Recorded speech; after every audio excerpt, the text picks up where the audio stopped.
Welcome to our very first podcast. I will be your host, Lyle Grandy, and today we are joined with our co-host. What's up, everybody? Andrew here. What's going on, Andrew? How have you been? I've been good. Stressed a little bit, but been pretty good. How about you? Totally felt that. That's all I'm going to say.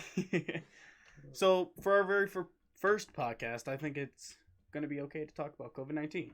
Yeah, it's 1 year anniversary of the COVID-19 pandemic, about January 21st, I heard. Yeah.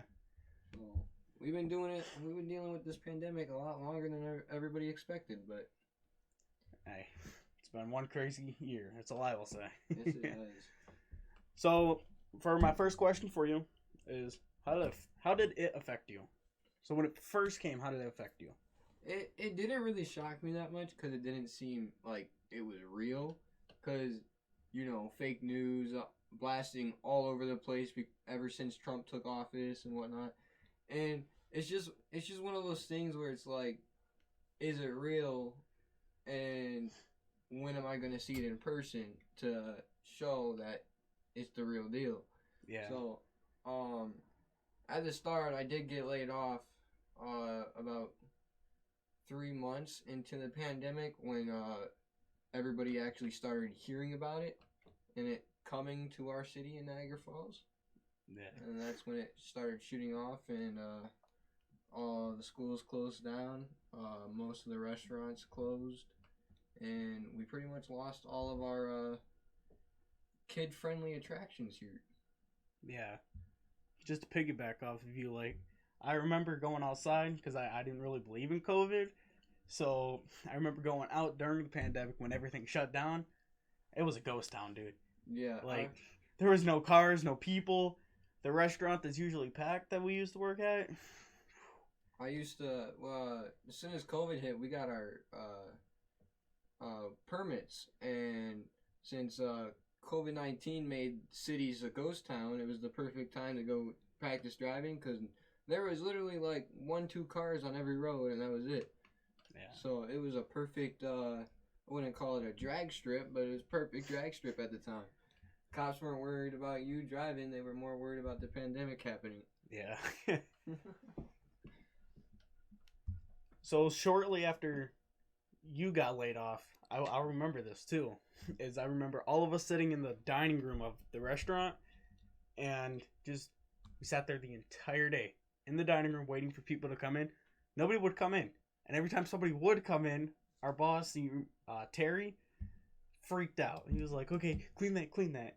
Just some background on that for people who's watching this and don't know about it. Me and Richie did work together. Me and Lyle worked together at Michael's Italian restaurant and pizzeria. Well, I still work there. I got my job back. I got laid my off. birthday, I remember that too. Or my birthday present during COVID from the boss was getting laid off. I think it was April 5th. April 5th was my last day, 10 days before my birthday, and I was so upset. I was March 13th. Big span across that. I remember getting our last our checks, and he was mad because we were leaving. You were going to a whole different job. Dude, he started texting me back, and it was kind of it went into a situation where it was just awkward trying to go back and get my last pay stub and whatnot. Oh yeah, we went together. It wasn't that bad. Yeah. But I'm still working there, and I love it. I don't know The people that I work with, dude, everybody they make me happy there. We're getting a little off topic. Yeah, so let's hop back on the COVID-19. 3 months ago, 4 months now, right? About 5. No, November 11th. About October. That's when it started hitting. No, October when the schools did open back up. Every time one of our family members would cough in school or something, all of us got sent home. Yeah, I remember. I didn't go to school for first time 2 months. The first time for you guys, Zach coughed once in the hallway, and the nurse was like, "Quarantine, get out of my face, get out of the school." Yeah, I remember I was sitting at Bosie's, and then the phone started ringing, and she looked at me, and since I was the only guy in the room, she was like, "Yeah, he's here," and I was like, "Oh great, what'd I do this time?" And the next thing I know, the nurse comes in with the face shield, and she's like, grab your stuff. You have to go home. And I was like, okay. So then she took me to one of the principal's office because it was just a quote unquote COVID concern, and I didn't actually have COVID. So they put me in the principal's office, and I had to wait for my parents to come and pick me up. I don't think they handled that too nicely. Well, after getting kicked out for 3-4 times in a row, I'd go back one day, and the next day we'd just be kicked out. It got very annoying. That's all I can say. Well, so on the topic of COVID affecting us, you actually had the first-hand insight of contracting it. Yes, I did. Let's hear about that. So, we wanted to go see our family in Kansas, and we thought it was a great idea. So we went to Kansas, and when we got there, nobody wore a mask or anything out in the public, right? Yeah. So this gave me the great thinking process or whatever, and I was all like, you know what? Nobody's wearing a mask. I'm invincible. I'm just gonna walk around not wearing a mask. I'm walking every store I can and just smile at everybody. And I did. And then one of our cousin down there, her best friend, they work in the hospital and nursing home. So he went to the nursing home, contracted it, brought it to the house, and I remember sharing food with him. Then the girl he was eating with, she contracted it from him because she was also eating after him. And we went to, what was it? Del Taco or something like that down there. Del Rio. It was some taco shop. And we sat down and we got our chips and stuff. And I was eating after everybody because I'm fat. I like food. So someone offers me some food, I'm going to eat after them. They gave me the big nacho bowls, so I started eating after her. And we were heading back to our house literally after that. So what you're saying is you're the reason why your family got COVID. Oh yeah, 100%. 100%. And we actually threw a party too, so that didn't help. You threw a party after everybody Yeah, it was a graduation party. Why not? We didn't know we had COVID, but on our way back from Del Rio, or the Mexican shop, we got a text from him saying, I just tested positive for COVID. And we were like, oh, we just ate after him and everything. We're kind of screwed. So, basically, after that, we went back home eventually. And we got our COVID test here in New York. And everybody else in the family didn't get it except for Zach and I. Actually, no, I just thought about that. I think it was only me and April that had it. So, yeah, me and April had it. And then we were like, oh, well, damn. So we got isolated to the house for like 3 weeks. And then they went and got another COVID test, the rest of the family, and then they all popped positive. So we were in the house for like a long time. Yeah, we literally just got out of isolation the day before Christmas. Yeah, it was like October to like Christmas the 21st in December of 2020. Yeah. So for the next segment, I wanted to talk about how Andrew Cuomo, the governor of New York, actually, handled COVID. In your personal experience with it, do you think he handled that properly? I feel like he, for his circumstances, yeah, I feel like he did handle it mostly correctly, being that he's more in charge of New York City than he is of New York, because New York City pretty much runs New York. It's almost like the fake capital of New York, I feel like. Yeah.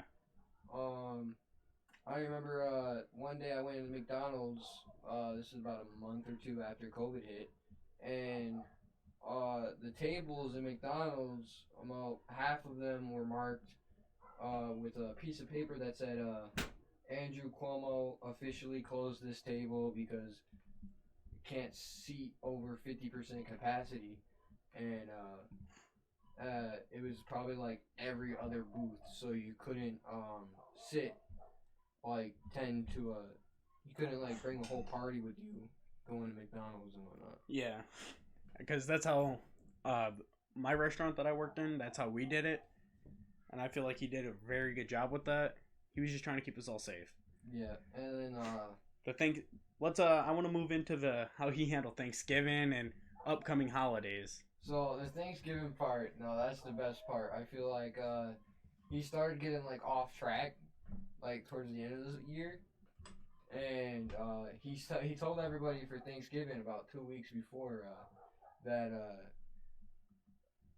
everybody shouldn't travel, nobody should travel, leave their house or anything, no No family family gatherings. gatherings, nothing at all. And then he took him and his mother all the way across New York State, from New York City to Rochester in Western New York, um, just to go have a family gathering with his girlfriend, which he also said in a conference or a press talk that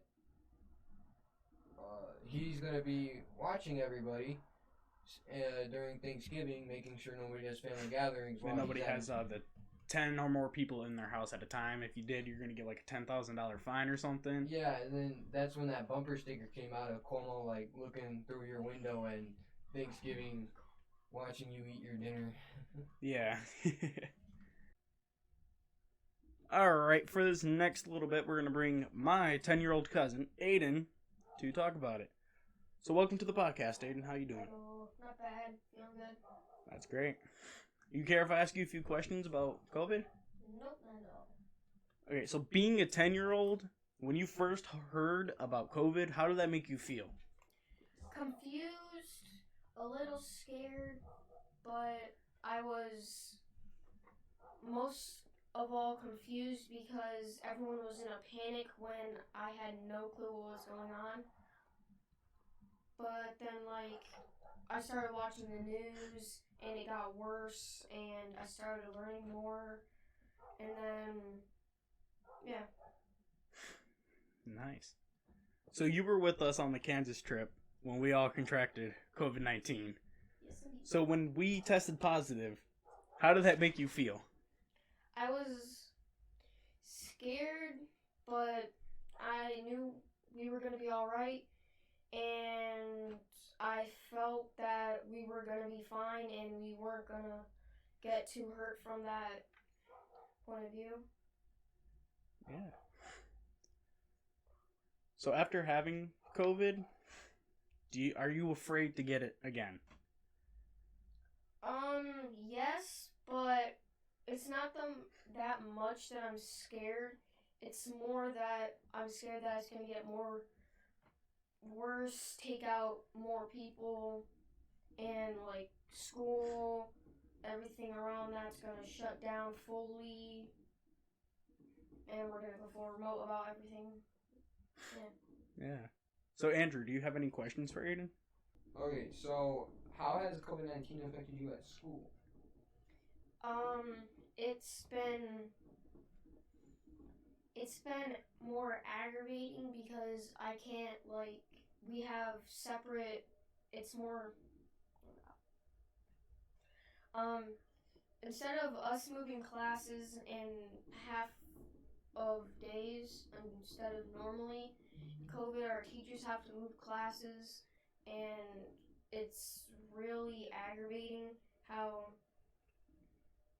like, the whole routine shut down, and then we were having to learn a new schedule after that.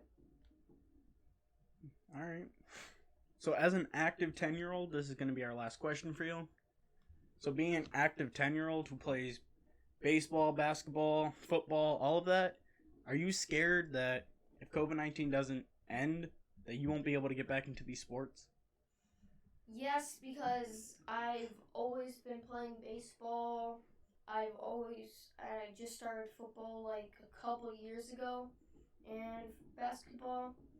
So this year when we were like, me and my brother were just ready to join football, our parents said we're not going to be joining football. COVID-19 shut it down, and we were sad. We couldn't do anything around the yard. all you could do is throw a football around the house.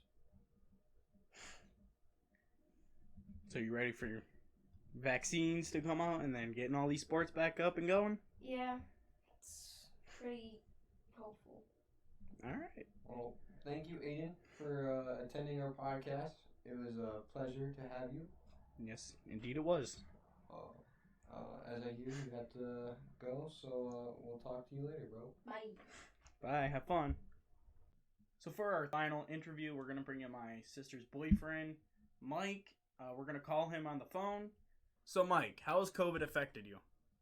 Terrible. I lost my job, and I just found a low-paid job right now for something to pay bills. Yeah, that works. So you guys have a baby. How's COVID treating you with having a baby? Terrible, because she doesn't like to keep it on. I mean, it'd be like that for a 3-year-old. Yeah. Are you guys scared of the new strand that is just hitting America? Yes. All right. Do you guys plan on getting the vaccine? No. No. Why not? I don't trust it yet. So if they plan it out a little more, you might get it?